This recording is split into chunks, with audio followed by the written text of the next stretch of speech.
صحابہ نے عرض کی یا رسول اللہ نماز کے اندر کوئی کیسے چوری کر سکتا ہے؟ تو حضور نے فرمایا تو نماز کے اندر رکوع اور سجدہ ٹھیک نہ کرنا یہ نماز کے اندر چوری ہے۔ اقبال نے بھی کہا تھا نا تیرے سجدے تجھے کافر نہ کرنا، اقبال تو سوچتا کہیں اور ہے، تو جھکتا کہیں اور ہے، سجدے کے اندر گیا یہی حالت ہے۔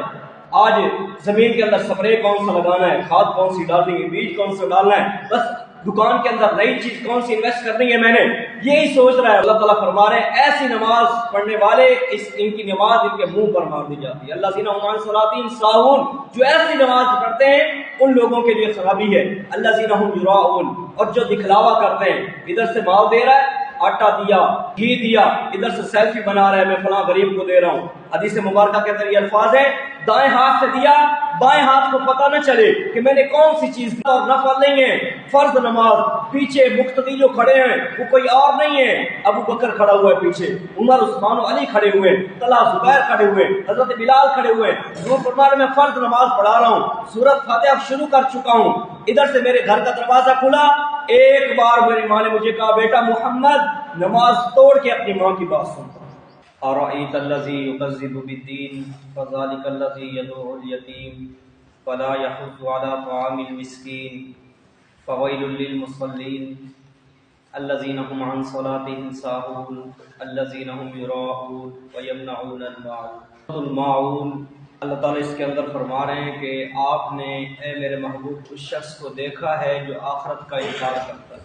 میں نے پچھلے کئی بیانوں کے اندر آپ حضرات کے سامنے یہ باتیں عرض کی کہ اس دنیا کے اندر اللہ تعالیٰ کی توحید، حضور کی رسالت کا انکار کرنے والے لوگ آپ کو لاکھوں اور کروڑوں کے حساب سے مل جائیں گے، لیکن موت کا انکار کرنے والا آپ کو ایک بندہ بھی نہیں ملے گا۔ اور کافر لوگ جو تھے وہ آخرت کا انکار کرتے تھے، کہتے تھے ہمارے باپ دادا جو اس دنیا سے چلے گئے کبھی وہ بھی واپس آئے، کبھی انہوں نے آ کے ہمیں بتایا ہو کہ ہم مر کر زندہ ہو گئے، جب وہ نہیں آئے ہم مر کر کیسے زندہ ہو۔ آیت مبارکہ تفسیر کے اندر جو بات لکھی ہوئی ہے عاص بن وائل اور ولید بن مغیرہ کے بارے میں نازل کہ میرے محبوب آپ نے ایسے شخص کو دیکھا ہے جو آخرت کا انکار کرتا۔ آخرت کے دن اللہ تعالیٰ نے لوگوں کو زندہ کرنا ہے۔ اگر سارے فیصلے دنیا کے اندر ہونے ہوتے تو حضرت حسین جیسی شخصیت کو کربلا کے میدان کے اندر خاندان سمیت ذبح نہ کر دیا جاتا۔ اگر دنیا کے اندر سارے فیصلے ہونے ہوتے تو حضرت خبیب جیسی شخصیت کو سولی پر نہ لٹکا دیا ہو جاتا۔ اگر دنیا کے اندر سارے فیصلے ہونے ہوتے تو حضرت عبداللہ بن زبیر کی لاش 3 دن تک درخت کے ساتھ نہ لٹکی رہتی۔ اگر دنیا کے اندر سارے فیصلے ہونے ہوتے تو صحابہ پر ظلم نہ ہوتا، سارے فیصلے دنیا کے اندر ہو جاتے۔ حضور کے دندان مبارک احد کے اندر شہید نہ ہوتے، طیف کے اندر حضور کو پتھر نہ لگتے، لیکن اللہ تعالیٰ نے ایک دن رکھا ہے جس کے بارے میں اللہ تعالیٰ خود فرما رہے ہیں وَامْتَازُوا الْيَوْمَ أَيُّهَا الْمُجْرِمُونَ، قیامت کے دن میں مجرموں کو علیحدہ کروں گا۔ آپ دیکھیں گے شربت پینے والے اور شراب پینے والے علیحدہ علیحدہ سب کے اندر کھڑے ہوئے ہوں گے۔ آپ دیکھیں گے سچ بولنے والے اور جھوٹ بولنے والے وہ علیحدہ علیحدہ سب کے اندر کھڑے ہوئے ہوں گے۔ آپ کو نظر آئے گا کہ اللہ تعالیٰ اس دن انصاف کرے گا۔ قرآن مجید کے اندر اللہ تعالیٰ ارشاد فرما رہے ہیں وَمَن يَعْمَلْ مِثْقَالَ ذَرَّةٍ خَيْرًا يَرَهُ، ایک ذرے کے برابر، یہ سورج نکلتا ہے نا جب چھوٹی چھوٹی ہمیں کرنیں نظر آتی ہیں، ذرات نظر آتے ہیں، اللہ تعالیٰ فرما رہے ایک ذرے کے برابر جس نے خیر کی ہوگی، جس نے نیکی کی ہوگی اسے بدلہ دیا جائے گا۔ وَمَن يَعْمَلْ مِثْقَالَ ذَرَّةٍ شَرًّا يَرَهُ، اور جس نے ایک ذرے کے برابر برائی کی ہوگی۔ یہاں تک حدیث مبارکہ کے اندر آتا ہے اگر ایک بکری نے دوسری بکری کو دنیا کے اندر سینگ مارا تھا، قیامت کے دن اللہ تعالیٰ ان دونوں بکریوں کے اندر بھی انصاف کرے گا۔ جس بکری نے سینگ مارا تھا، دوسری بکری جس نے سینگ کھایا تھا، اس کو اللہ تعالیٰ حکم دے گا جس بکری نے تجھے سینگ مارا تھا آج تو اپنا بدلہ لے لے۔ قیامت کے دن اس قدر انصاف کیا جائے گا۔ آگے اللہ تعالیٰ فرما رہے ہیں فَذَلِكَ الَّذِي يَدُعُّ الْيَتِيمَ، آپ نے ایسے شخص کو دیکھا ہے جو یتیموں کو دھکا دیتا ہے۔ یتیموں کے ساتھ پیار کرنا، ان کے ساتھ محبت کرنا، یہ بھی میرے نبی کی سنت ہے۔ حضور عید پڑھانے کے لیے تشریف لے کے جا رہے ہیں، آپ نے ایک بچے کو دیکھا وہ بیٹھا ہوا ہے، باقی بچے کھیل رہے ہیں، تو حضور نے پوچھا تو کیوں بیٹھا ہوا ہے؟ وہ بچہ کہنے لگا یا رسول اللہ میں یتیم بچہ ہوں، میرے والدین اس دنیا سے جا چکے ہیں، کوئی میرے ساتھ کھیلنے کے لیے تیار نہیں ہے، کوئی مجھے اپنانے کے لیے تیار نہیں ہے، تو حضور نے فرمایا بیٹا تجھے یہ بات پسند نہیں ہے کہ محمد اتنی تیرا باپ لگے اور عائشہ تیری ماں لگے؟ اس نے کہا یا رسول اللہ میں اس بات پر فخر کرتا ہوں۔ آپ واپس گئے، اس کو نیا لباس دیا، اس کو نیا جوتا دیا۔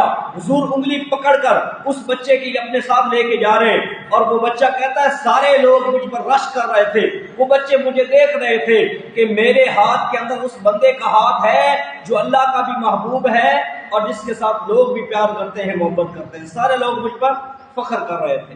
دوسری صورت کے اندر اللہ تعالیٰ فرما رہے ہیں سورۃ الضحیٰ کے اندر فَأَمَّا الْيَتِيمَ فَلَا تَقْهَرْ، میرے محبوب آپ بھی یتیم تھے، ہم نے آپ کو ٹھکانہ دیا۔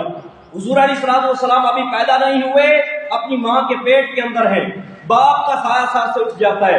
6 سال کے ہوئے، اب حضور علیہ السلام نے کہا ہوگا، اپنی ماں سے فرمائش کی ہوگی کہ اماں جان میرا باپ کدھر ہے؟ بچے نے پوچھا ہوگا کہ میرا باپ کدھر ہے؟ باقی بچوں کے باپ موجود ہیں، میرا باپ کدھر ہے؟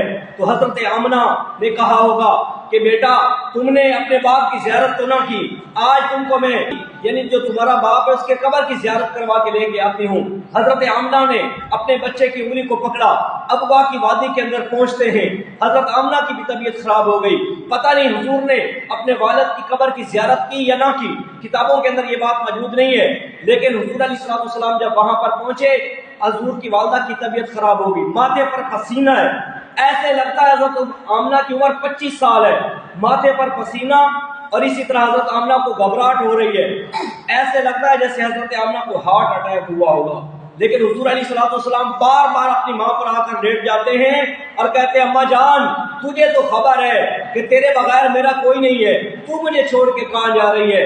تو ماں نے جو الفاظ کہے، ماں نے کہا میں نے ایسے بچے کو جنم دیا ہے جو پوری دنیا کو روشن کر دے گا، جو مشرق اور مغرب کو روشن کر دے گا، جو شمال و جنوب کو روشن کر دے گا، میں نے ایسے بچے کو جنم دیا ہے۔ حضرت آمنہ کا وصال ہو جاتا ہے، کچھ لوگ آئے ہوں گے، انہوں نے قبر بنائی، انہوں نے پتھر رکھے، حضور علیہ السلام بار بار اپنی ماں کی قبر پر لیٹ جاتے ہیں اور فرما رہے تھے اماں جان تجھے تو خبر تھی تیرے بغیر میرا کوئی نہیں تھا، آپ مجھے چھوڑ کر کدھر چلی گئی؟ حضرت ام ایمن ساتھ ہیں، انہوں نے حضور کو اٹھایا، اپنے ساتھ اونٹنی پر بٹھایا، مکہ کے اندر لے کے آئی۔ اس کے بعد حضور اپنے دادا کے پاس 2 سال اپنے دادا کے پاس رہے۔ 8 سال کی جب حضور کی عمر ہوئی، دادا بھی وصال کر چکا ہے، اور وہ 8 سال کا بچہ دیواروں کے ساتھ لگ لگ کے دیکھ رہا تھا کہ میں جب پیدا ہوا اس وقت آنکھیں کھولی میرا باپ موجود نہیں تھا، 6 سال کی عمر ہوئی میری ماں چلی گئی، اب 8 سال کا ہوا ہوں، اسی طرح میرا دادا اس دنیا سے جا چکا ہے۔ اللہ تعالیٰ فرما رہے ہیں فَأَمَّا الْيَتِيمَ فَلَا تَقْهَرْ، میرے محبوب آپ تو یتیم تھے، ہم نے آپ کو ٹھکانہ دیا۔ اور حضور علیہ السلام کی اپنے والدین کے ساتھ عجیب محبت تھی۔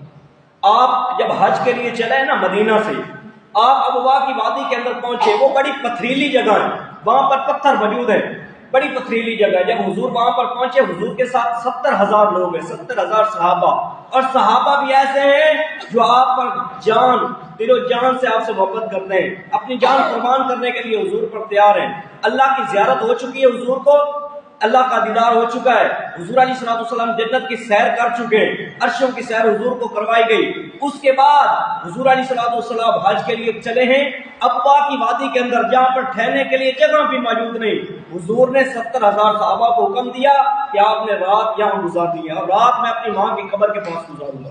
حضور نے گھٹنوں کے اندر سر دیا، اپنی ماں کی قبر کے پاس اس طرح روئے جس طرح چھوٹا بچہ روتا ہے، اور حضور علیہ السلام فرما رہے تھے کاش میری ماں زندہ ہوتی، میں عشاء کی نماز کے لیے مصلی پر ہوتا، سورۃ فاتحہ شروع کر چکا ہوتا، میرے گھر کا دروازہ کھلتا، میری ماں مجھے ایک بار کہتی، فرض نماز کی بات ہو رہی ہے، کوئی سنت اور نفل نہیں ہے، فرض نماز، پیچھے مقتدی جو کھڑے ہیں وہ کوئی اور نہیں ہے، ابو بکر کھڑا ہوا ہے پیچھے، عمر عثمان و علی کھڑے ہوئے، طلحہ زبیر کھڑے ہوئے، حضرت بلال کھڑے ہوئے، حضور فرما رہے میں فرض نماز پڑھا رہا ہوں، سورۃ فاتحہ شروع کر چکا ہوں، ادھر سے میرے گھر کا دروازہ کھلا، ایک بار میری ماں نے مجھے کہا بیٹا محمد نماز توڑ کے اپنی ماں کی بات سنتا۔